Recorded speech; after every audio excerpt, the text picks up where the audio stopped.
Ассалаумағалейкум достар. Биржаға қатысты қазақша трейдинг атты видео топтаманың кезекті 10-шы бөліміне қош келдіңіздер. Бүгінгі видеоның тақырыбы трендке қатысты болмақ. Трендтің басталуы мен аяқталуын қалай анықтауға болады, қалай саудалау керек деген сияқты сұрақтарға жауап аласыздар. Қызық болады деп ойлаймын. Ал кеттік ендеше.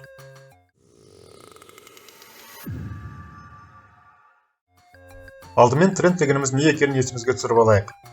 Тренд ол өсу үрдісі жағдайында жүйелі түрде жоғарылайтын минимумдар мен максимумдар және керісінше төмендеу үрдісі кезінде төмен қарай бағытталған максимумдар мен минимумдар жиынтығы болып табылады. Өсу үрдісін лонг, төмендеу үрдісін шорт деп атайды. Графикті трендті анықтау кезінде көп жағдайда тренд сызықтарын жүргізіп, оны деңгей ретінде де қолданып жатады. Мен жалпы ондайға қарсымын. Себебі деңгей деген ол бірінші кезекте нақты бір баға. Ал графиктің құрылымына қарасақ, біз тігінен уақыт кезеңдерінің көлденең бағаның өзгерісін көреміз. Сондықтан, нақты бір бағада қандай да бір өзгерістер болып жатса, демек, сол баға арқылы біз нақтылық үшін көлденең деңгей түзуін жүргізуіміз қажет. Ал тренд сызығын, трендтің бағытын не күшін анықтау үшін ғана қолдануға болады.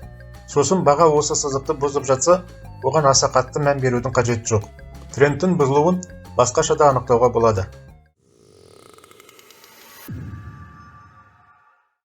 Алдымен трендтің пайда болу жолдарын қарастырайық. Содан кейін трендтің аяқталуын қарастырамыз. Әуелі, әр трейдер бір нәрсені міндетті түрде білу керек, және естен шығармағаны абзал. Ол нарық бүкіл уақытының 4-3 бөлігін бір деңгейден екінші деңгейге дейін жүреді.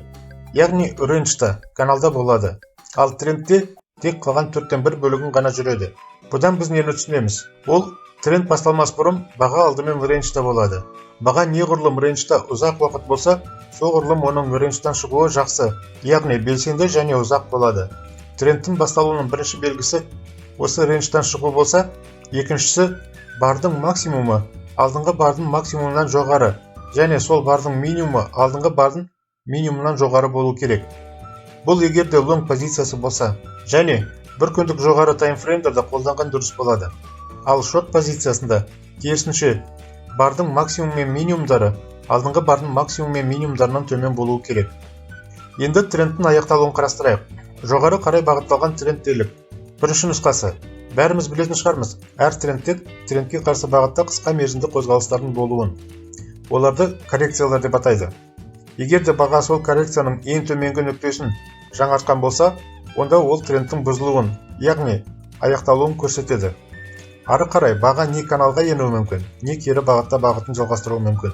Бұл жерде коррекцияның ең төменгі нүктесінің жаңартылуына кері бағытталған барларды бастау алған бардың ең жоғарғы нүктесі деңгейдің бұзылу нүктесі болып табылады.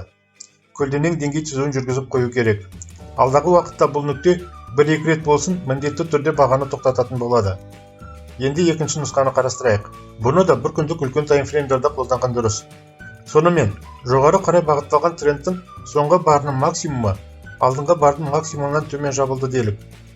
Бірақ оның және одан кейінгі барлардың минимумдары аталған бардың минимумынан төмен жабылмайынша тренд аяқталмаған болып саналады. Егер де аталған бардың минимумы жаңартылған болса ғана, онда оны трендтің бұзылуының, яғни аяқталуының алғашқы белгілері деп қарастыруға болады. Тренд бойынша позицияны қалай ашу керек?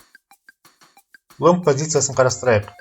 Бірінші кезекте, бір күндік таймфреймді бардың максимумы алдыңғы бардың максимумынан жоғары, және сол бардың минимумы алдыңғы бардың минимумынан жоғары болу керек.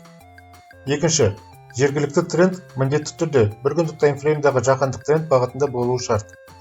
Үшінші, 5 минуттық таймфреймді қысқа коррекцияны бұзып бара жатқан бардың жабылу бағасы жалпы коррекцияның ең жоғарғы нүктесінен жоғары болса, 5 минуттық бардың аяқталуына 10-15 секунд қалғанда нарықтық бағамен позиция ашылады.